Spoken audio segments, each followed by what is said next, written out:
Hello the student of class 6। দেখো, তোমরা আমার চ্যানেলে অধ্যায় 21-এর অঙ্কগুলো দেখছো, অর্থাৎ অনুপাত ও সমান্তর অঙ্কগুলো দেখছো। তোমরা এর আগের ভিডিও অর্থাৎ 2 নম্বর ভিডিও তোমরা দেখেছো 7 পর্যন্ত, 7-এর দাগ পর্যন্ত অঙ্কগুলো। আজকে আমি 8-এর দাগের থেকে শুরু করছি। দেখো, এখানে 8 দাগে কী বলা আছে। 8-এর দাগে বলা আছে সমবাহু ত্রিভুজের 3টি কোণের অনুপাত লিখি। তাহলে সমবাহু ত্রিভুজ কাকে বলা হয়? যে ত্রিভুজের 3টি বাহু সমান তাকে বলা হয় সমকোণ ত্রিভুজ, এই সমবাহু ত্রিভুজ। তাহলে সমবাহু ত্রিভুজের 3টি বাহু সমান এবং কোণগুলিও 3টি সমান হয়। তাহলে দেখো, যেমন এইখানে ধরো একটা ত্রিভুজ, এইখানে একটা ত্রিভুজ অঙ্কন করা হলো। এটা হচ্ছে সমবাহু ত্রিভুজ এ বি সি। এইদিকে যদি 6 সেমি হয় তাহলে এইদিকেও হবে 6 সেমি, তাহলে এইদিকেও হবে 6 সেমি। তাহলে এটাকে বলা হয় সমবাহু ত্রিভুজ, অর্থাৎ প্রতিটি বাহু সমান হবে। এইটা 6 সেমি, এ বি 6 সেমি, বি সি 6 সেমি, আর সি এ 6 সেমি, প্রতিটি বাহু 6 সেমি। তাহলে একে বলা হয় সমবাহু ত্রিভুজ। এরপর হলো সমবাহু ত্রিভুজের প্রতিটি কোণ আমাদের হয় সমান। তাহলে প্রতিটি কোণ সমান, আমরা জানি একটি ত্রিভুজের 3টি কোণের সমষ্টি হচ্ছে 160 ডিগ্রি। তাহলে 160 ডিগ্রি যদি হয়, এই 180 ডিগ্রি, 180 ডিগ্রি, একটি ত্রিভুজের 3টি কোণের সমষ্টি হচ্ছে বা যোগফল হচ্ছে 180 ডিগ্রি। তাহলে 3টি কোণ যেহেতু সমান রয়েছে, তাহলে এখানে 3 দিয়ে ভাগ করে দিই, তাহলে একটি কোণের আমরা মান পেয়ে যাব। তাহলে 3 দিয়ে যদি ভাগ করি তাহলে কত হচ্ছে? 3 6 18 হচ্ছে। তাহলে এখানে 18। এখানে হচ্ছে 0 রয়েছে, তাহলে 0, 3 0 0, তাহলে এখানে 0 থাকছে। তাহলে কত হচ্ছে? 60। তাহলে প্রতিটি কোণ আমাদের 60 ডিগ্রি করে। অতএব আমরা বলতে পারি যে সমবাহু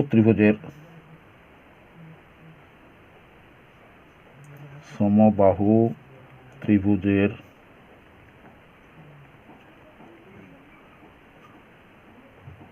প্রতিটি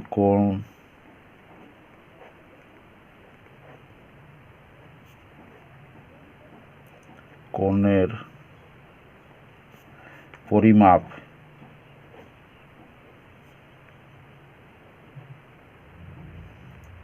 সমান 60 ডিগ্রি, 60 ডিগ্রি এবং 60 ডিগ্রি। তাহলে প্রতিটি কোণের পরিমাণ 60 ডিগ্রি, অর্থাৎ 3টি কোণ রয়েছে, তাহলে 3টি কোণের পরিমাণ হচ্ছে 60 ডিগ্রি করে। অতএব কোণ তিনটির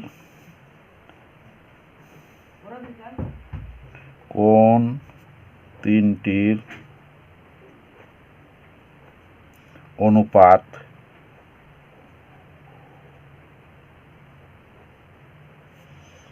ইকুয়াল টু, তাহলে কত হবে? 60 ডিগ্রি অনুপাত 60 ডিগ্রি অনুপাত 60 ডিগ্রি। তাহলে কত হচ্ছে? প্রতিটিকে যদি 60 দিয়ে ভাগ করা হয় তাহলে 60 একে 60 হবে, অনুপাত এখানে 60 একে 60 হবে, অনুপাত 60 একে 60 হবে। তাহলে আমাদের কোণ তিনটির অনুপাত 1 অনুপাত 1 অনুপাত 1। আশা করি তোমরা বুঝেছ। এরপর দেখো 9-এর দাগের সমকোণী সমদ্বিবাহু ত্রিভুজের 3টি কোণের অনুপাত লিখি। তাহলে সমকোণী অর্থাৎ সমকোণ বলা হয় যে ত্রিভুজের একটি কোণ সমকোণ অর্থাৎ 90 ডিগ্রি, একটি কোণ 90 ডিগ্রি, তাকে বলা হয় সমকোণী ত্রিভুজ। এবং সমদ্বিবাহু ত্রিভুজ, তাহলে সমকোণী এবং সমদ্বিবাহু ত্রিভুজ বলতে বলা হয় যার দুটি বাহু সমান হয়। তাহলে 90 ডিগ্রি কোণ থাকবে এবং দুটি বাহু সমান হবে, তাকে সমকোণী সমদ্বিবাহু ত্রিভুজ বলা হয়। তাহলে দেখো 9-এর দাগেরটা কীভাবে করা হচ্ছে। তাহলে ধরে নাও এখানে একটা আমি ত্রিভুজ অঙ্কন করছি, সমকোণী ত্রিভুজ, সমকোণী সমদ্বিবাহু ত্রিভুজ।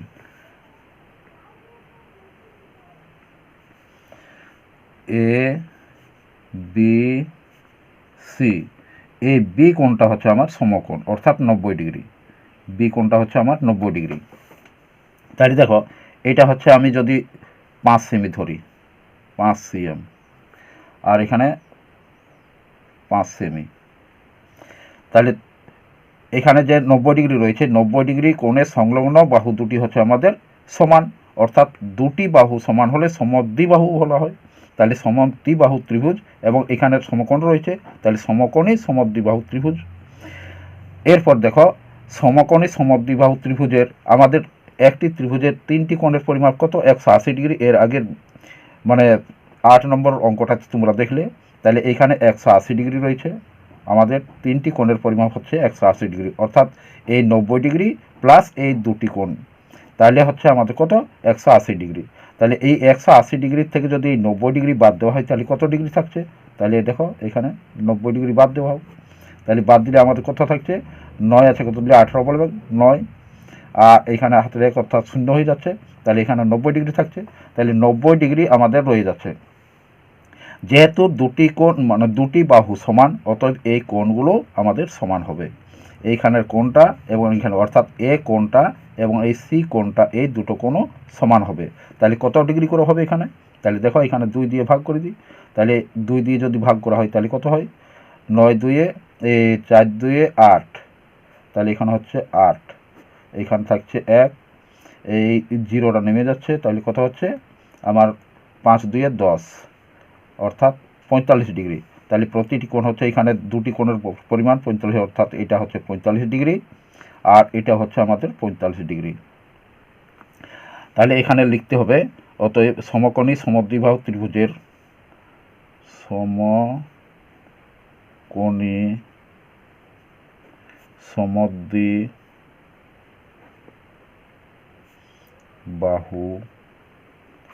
ত্রিভুজের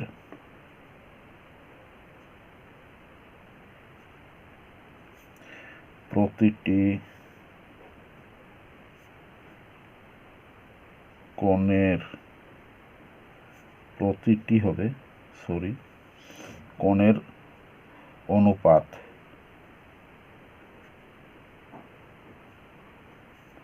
সমান কত হচ্ছে? আমাদের এখানে হচ্ছে 90 ডিগ্রি, তাহলে 90 ডিগ্রি অনুপাত এখানে 45 ডিগ্রি, 45 ডিগ্রি অনুপাত এখানে 45 ডিগ্রি, 45 ডিগ্রি।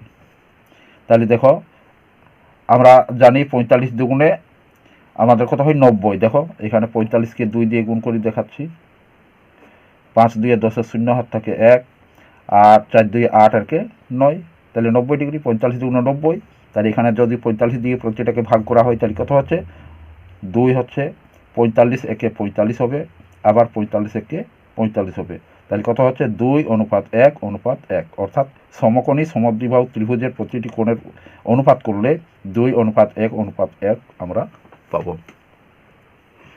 এরপর দেখো 10 দাগে কি বলেছে?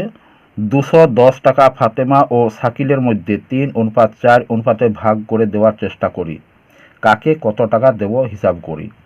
তাহলে কত টাকা টোটাল টাকা রয়েছে আমাদের? 210 টাকা, এবং ফাতেমা ও শাকিলের মধ্যে কিভাবে আমরা অনুপাতে ভাগ করব? 3 অনুপাত 4, অর্থাৎ যদি ফাতেমা 3 টাকা পায় তাহলে শাকিল পাবে 4 টাকা। তাহলে দেখো কিভাবে করা হচ্ছে। তাহলে দেখো এখানে ফাতেমা ও শাকিলের টাকার অনুপাত হচ্ছে 3 অনুপাত 4, তাহলে মোট অনুপাত হচ্ছে 4 এ 3 যুক্ত 4 সমান 7, অর্থাৎ 7 টাকার মধ্যে আমাদের কি হচ্ছে? ফাতেমার আনুপাতিক ভাগ হচ্ছে 3/7 অংশ, অর্থাৎ এই 7 টাকার মধ্যে 3 টাকা আমাদের পাচ্ছে ফাতেমা, আর শাকিলের আনুপাতিক ভাগ হার কত হচ্ছে? এখানে 4/7 অংশ, অর্থাৎ এখানে যত অংশ নেওয়া হচ্ছে সেটা উপরে রয়েছে, এবং যত মানে টোটাল মানে যত অংশ রয়েছে সেটা হচ্ছে নিচে। এই 7 ভাগের মধ্যে 4 ভাগ, তাহলে পাচ্ছে শাকিল, এবং 7 ভাগের মধ্যে 3 ভাগ পাচ্ছে আয়েশা। অতএব 210 টাকার মধ্যে 210 টাকার মধ্যে ফাতেমা পাবে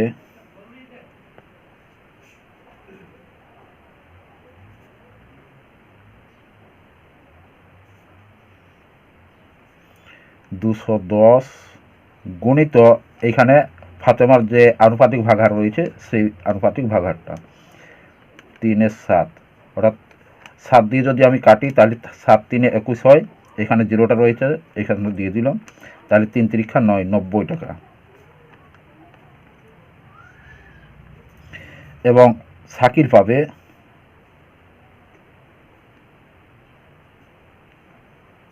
শাকিল পাবে 210 গুণিত 4, অর্থাৎ শাকিলের আনুপাত ভাগাহার হচ্ছে আমার 4/7, তাহলে 7 3 21 3 30 হচ্ছে, আর 4 3 12 120 টাকা। এটা হবে অ্যান্সার। আশা করি বুঝেছো। যদি কেউ কারো বুঝতে অসুবিধা হয়ে থাকে তাহলে আরেকবার দেখে নিও, তাহলে ক্লিয়ার হয়ে যাবে। এরপর দেখো 11 দাগে, মোহিত এক দোকান থেকে 18 টাকায় 6টি কলা কিনে আনলো, কিন্তু রাজু অন্য দোকান থেকে 2 ডজন কলা 72 টাকায় কিনলো। অনুপাতে প্রকাশ করে দেখি কে কলা কিনতে বেশি টাকা দিয়েছে। অর্থাৎ এখানে মোহিত 18 টাকায় 6টি কলা কিনেছিল, আর রাজু কিনেছে কিন্তু 2 ডজন, অর্থাৎ 1 ডজন সমান হয় 12টি, তাহলে 2 ডজন সমান হচ্ছে 24টি, তাহলে 24টি কলা কিনেছে 72 টাকায়। তাহলে দেখো কিভাবে অনুপাতে প্রকাশ করে, তাহলে দেখো মোহিত 18 টাকায় 6টি কলা কিনে, অর্থাৎ 18/6 সমান হচ্ছে 3/1। 6 দিয়ে যদি ভাগ করা হয় তাহলে 6 1 6 হয়, আর 6 3 18 হয়। অর্থাৎ আমরা যদি ভগ্নাংশ হিসাবে করি তাহলে কি হবে, দেখো এখানে 18/6 এই আকারে প্রকাশ করে আমরা যদি কাটাকুটি করি তাহলে কত হয়, তাহলে এখানে 6 1 6 আর 6 3 18, তাহলে কত হচ্ছে আমার 3 হচ্ছে, অর্থাৎ 3/1 হচ্ছে। তাহলে এটা আমরা যদি প্রকাশ করি তাহলে আমাদের হয় 3:2, অর্থাৎ 3:1, সেই 3:1 হচ্ছে। আবার রাজু 2 ডজন কলা কিনে 72 টাকায়, তাহলে 1 ডজন ইকুয়াল টু হচ্ছে 12টি, তাহলে 2 ডজন সমান কত হচ্ছে 12 দুগুণে 24টি। তাহলে এখানে আমাদের কলার মানে টাকার পরিমাণ কত রয়েছে 72, তাহলে 72 অনুপাত এখানে কলার পরিমাণ হচ্ছে আমাদের কত 24, তাহলে 72/24 সমান কত 3:1। দেখো এখানে 72/24 কাটাকুটি করো, তাহলে 3 দিয়ে যদি কাটি তাহলে কত হচ্ছে, আচ্ছা প্রথমে 2 12 দুগুণে 24 হয়, তাহলে এখানে 72 হবে, তাহলে 36 দুগুণে 72, অর্থাৎ 3 দুগুণে 6, এখানে হচ্ছে 3 দুগুণে 6, 2 দিয়ে যদি কাটি তাহলে 1 থাকছে, তাহলে 12 হচ্ছে, 6 2 12 হয়। এরপর দেখো আমরা জানি 12 নামতায় 12 1 12 হয়, আর 12 3 36 হয়, তাহলে দেখো আমাদের কত হচ্ছে এখানে 3:1 হচ্ছে, তাহলে সেই 3:1 হয়েছে। তাহলে আমরা যদি অনুপাত প্রকাশ করি তাহলে কীভাবে হবে, অতএব মোহিত ও রাজুর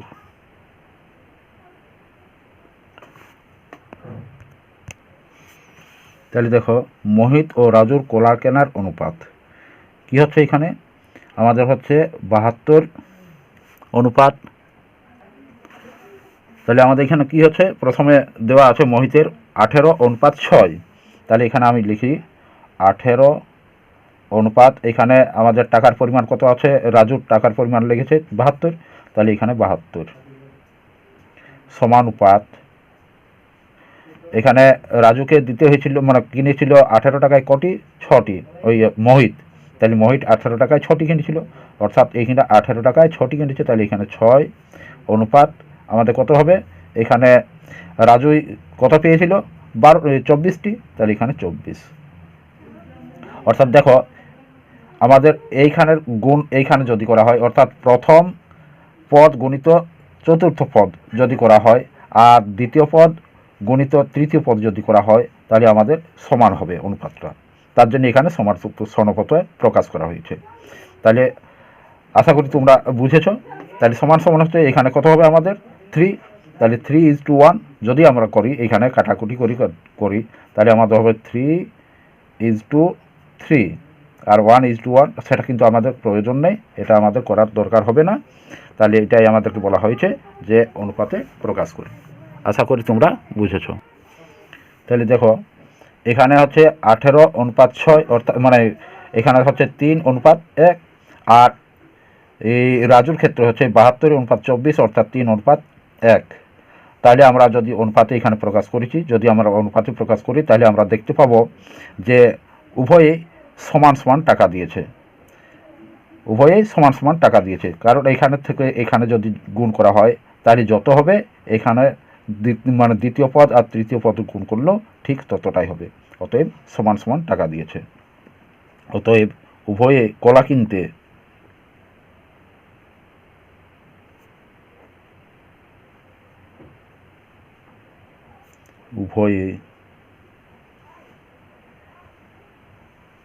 উভয়েই সমান টাকা দিয়েছে।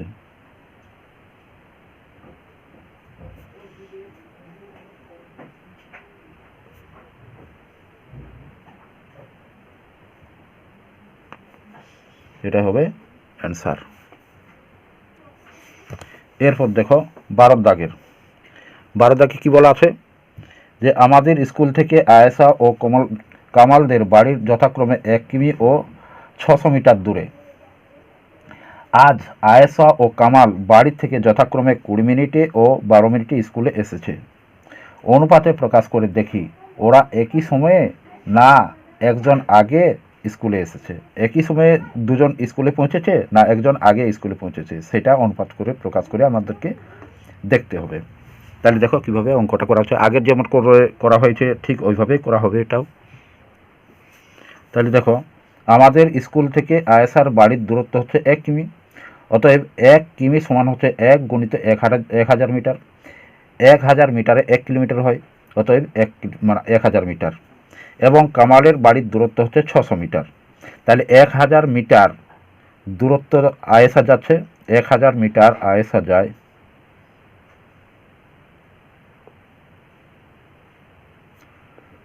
যেতে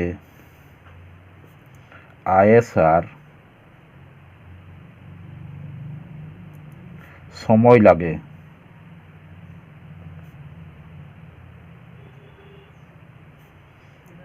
আয়েশার সময় লেগেছিল কত মিনিট? 20 মিনিট।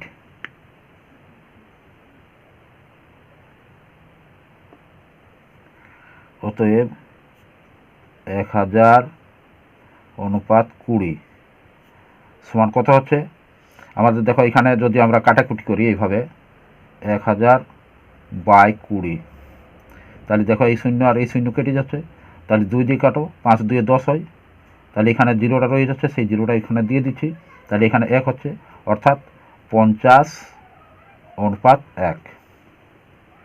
এবং 600 মিটার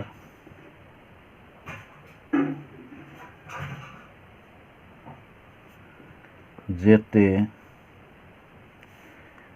কামালের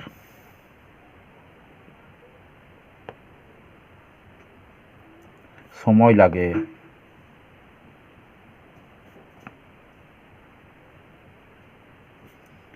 কত মিনিট সময় লেগেছিল? কামালের 12 মিনিট। 12 মিনিট হবে। অতএব 600/12, তাহলে দেখো এখানে কত হচ্ছে, 600কে এখানে অনুপাত করে নিচ্ছি। তাহলে আমরা জানি 12কে 12 আর 5 12 60 হয়, তাহলে দেখো এখানে জিরোটা রয়ে যাচ্ছে, তাহলে জিরোটা এখানে বসিয়ে দিচ্ছি, তাহলে কত হচ্ছে 50/1 হচ্ছে, তাহলে 50/1। অতএব দেখো এই দুটো সমান হয়ে গেছে, তাহলে সমান মানে সময়ে অর্থাৎ একই সময়ে পৌঁছাবে। অতএব অনুপাত প্রকাশ করলে কী হবে? অতএব দুজনের, তাহলে দেখো এখানে দুজনের যে সময়ের অনুপাত রয়েছে সেই সময়ের অনুপাত অর্থাৎ 1000/600 সমানুপাত 20/12, অর্থাৎ এই প্রথম পদ এবং চতুর্থ পদ যদি গুণ করা হয় আর দ্বিতীয় পদ এবং তৃতীয় পদ যদি গুণ করা হয় তাহলে দুটোই সমান হবে। তাহলে দুজনে একই সময়ে পৌঁছেছিল, তাই এখানে লিখে দিয়েছি দুজন একই সময়ে স্কুলে পৌঁছেছিল। এটাই হবে আমাদের অ্যান্সার। আশা করি বুঝেছ। যদি কারো বুঝতে অসুবিধা হয়ে থাকে তাহলে আরেকবার দেখে নিও, তাহলে ক্লিয়ার হয়ে যাবে। আর যারা আমার চ্যানেলে নতুন যোগ দিয়েছ অথচ সাবস্ক্রাইব করোনি, এবং আগের থেকে দেখছো অথচ সাবস্ক্রাইব করোনি, তারা সাবস্ক্রাইব করে রেখো নতুন নতুন ভিডিও পেতে। সবার আগে তোমার কাছে ভিডিওটি পৌঁছে যাবে।